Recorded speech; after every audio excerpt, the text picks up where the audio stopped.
It's high time these tomato plants get put into their forever home. Let's do it.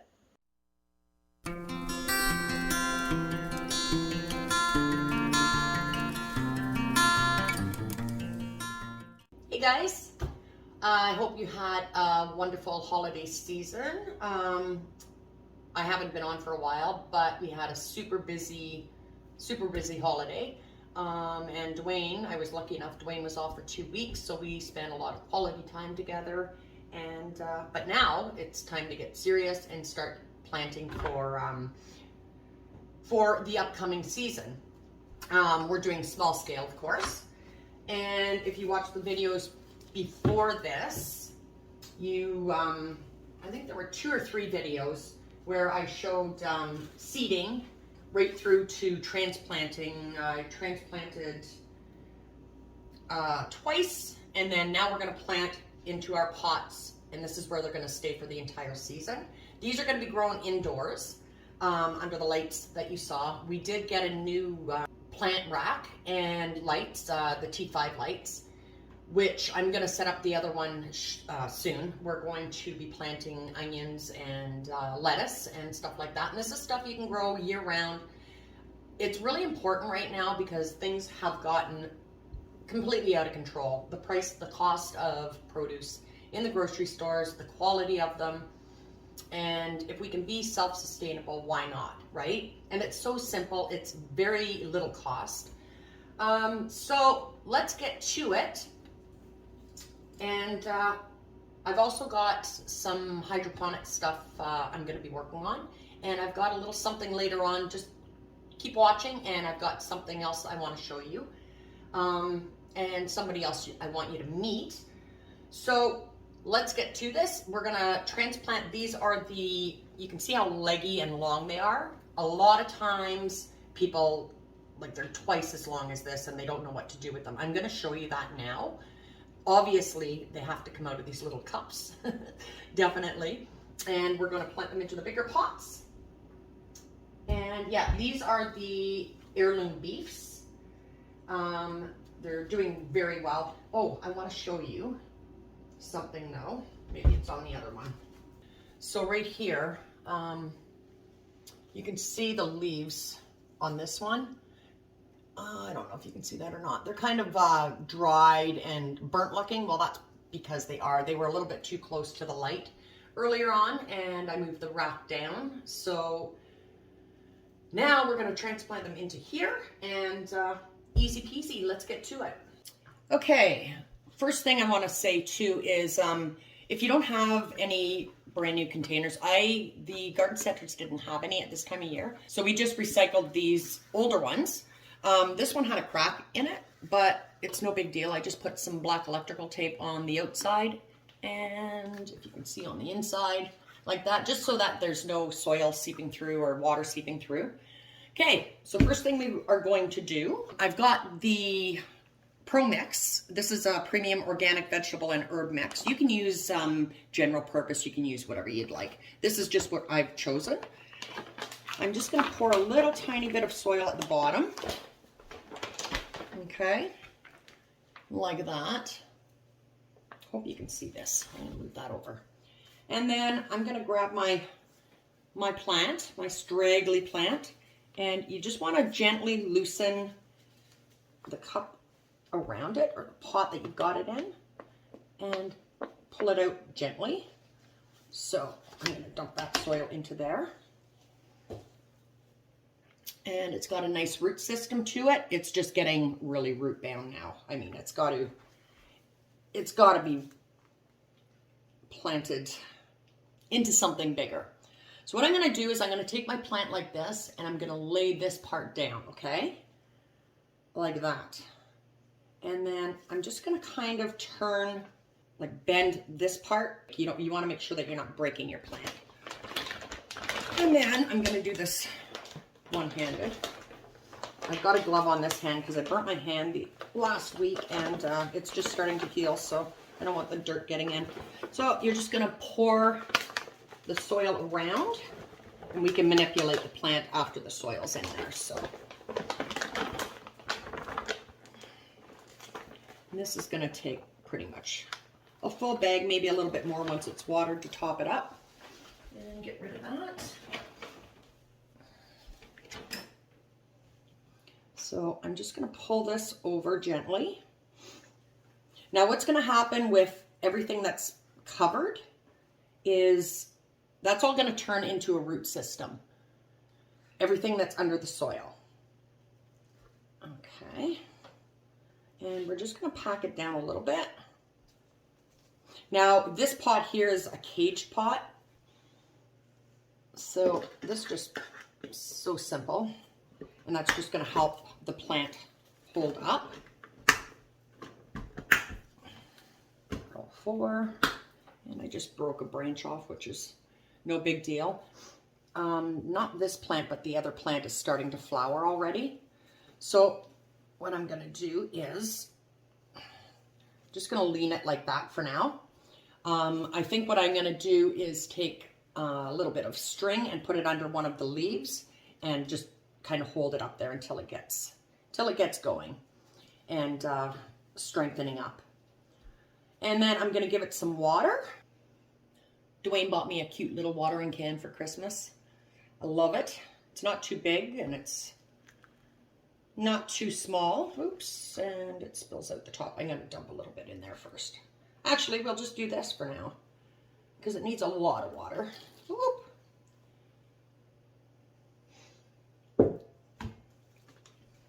Do a little bit more. So as you can see, all that soil, when it gets packed down after it's been watered, it'll give you a lot more room in your pot. So you can top it up. I'm not going to top it up right yet. I don't think. Well, maybe I will. But I can do that later on. You guys don't need to see me do that. And now my plant is going to start to thrive. I'm going to put it back under the lights. Keep it low. After I string it up. Once it starts to get stronger, it's going to stand on its own. A lot easier. So there's that one. Something else I want to say too is when you're putting in new soil like this, the Pro Mix, after I water this time, I'm going to start using the 20/20 once every week or 2 weeks. Here, I'll show you the 20/20 that I use. This is just something I got from a local garden center, and it's just a all-purpose 20/20, 20/20/20. This one here is 4 teaspoons per gallon. It's a water soluble as well. So anyhow, that is that plant. Something else I want to say is these are the little trays that I started the seeds in. I had them with soil. I started all the tomatoes and the kale. Actually, we're going to transplant this kale as well. But I started these all in that. But these fit because you can see the water at the bottom that seeped out. I'm just going to use something like that to keep that from happening. So there's that one.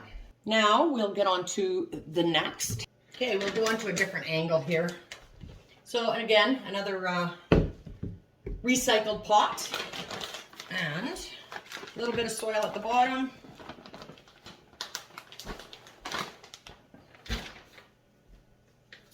Take your plant. This one here, you can see that it's starting to bend, but it hasn't broken yet. So we're just going to gently pull that out of the cup. And again, nice root system. That one's got a really nice root system. And I'm going to lay that down. I'm going to kind of put it, yeah, I don't want to bend that. Let me start getting the soil put in. And again, we'll manipulate it once it's in. Let's pop that up.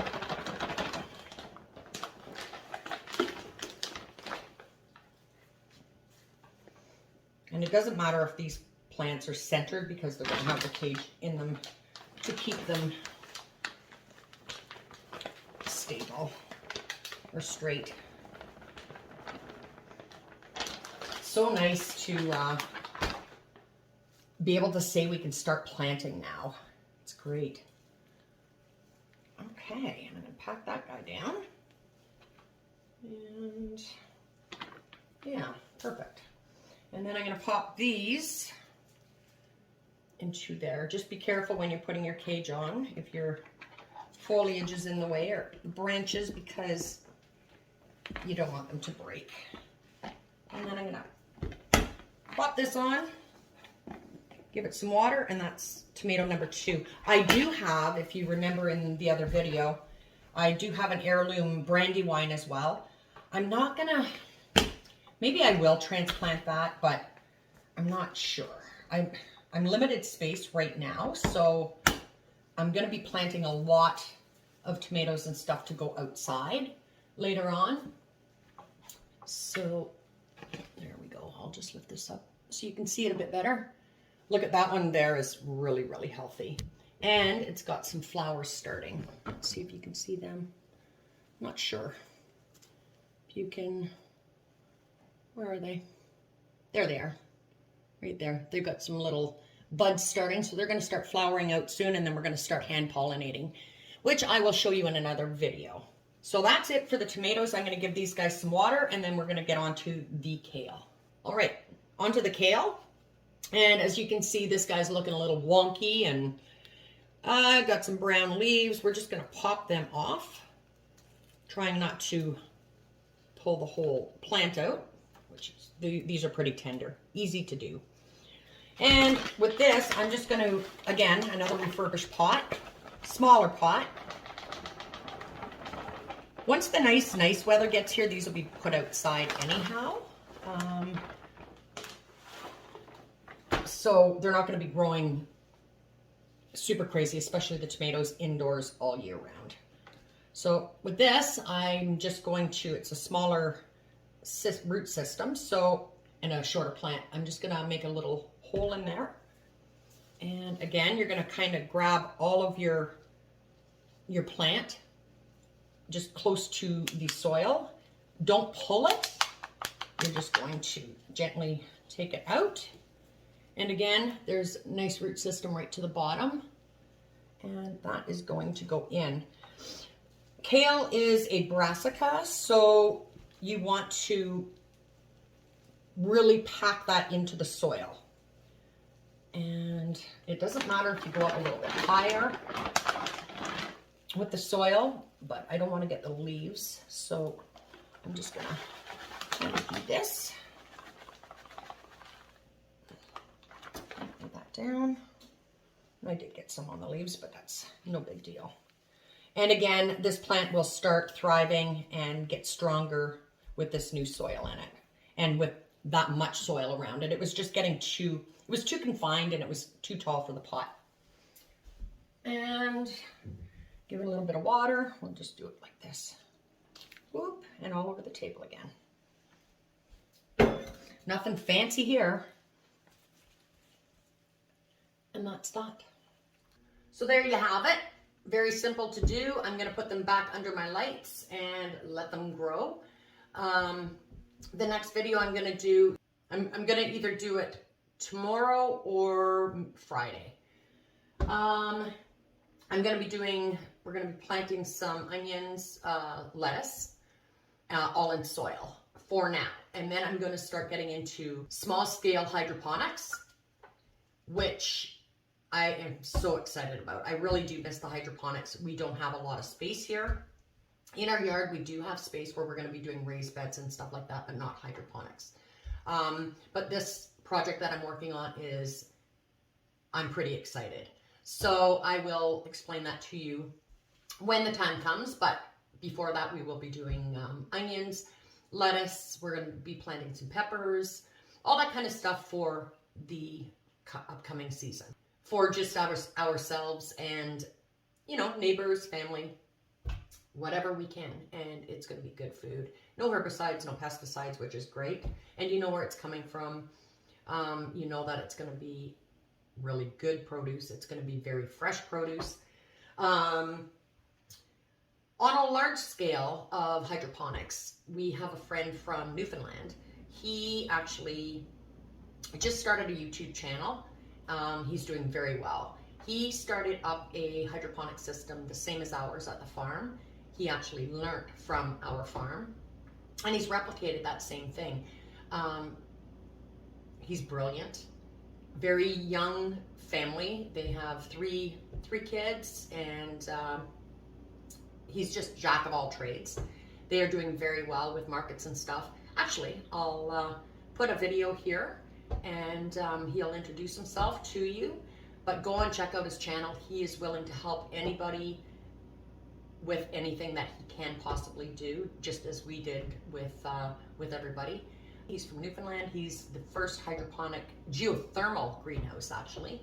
His name is MacKenzie, and he is the owner-operator of Papa's Farm, and just amazing in Newfoundland. Pretty exciting. I'm excited to see how far he goes. He's working on something actually right now.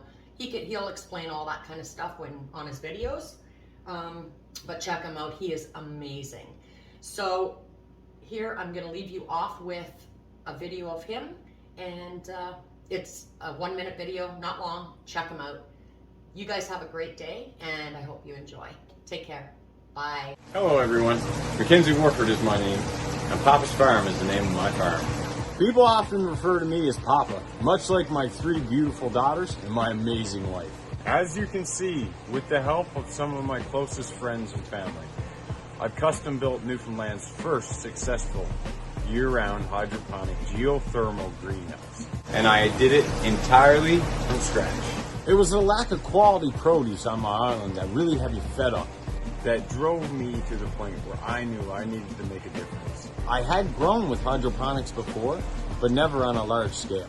Ultimately, it was Spring Hill Farms that taught me I could grow year-round in a hydroponic greenhouse.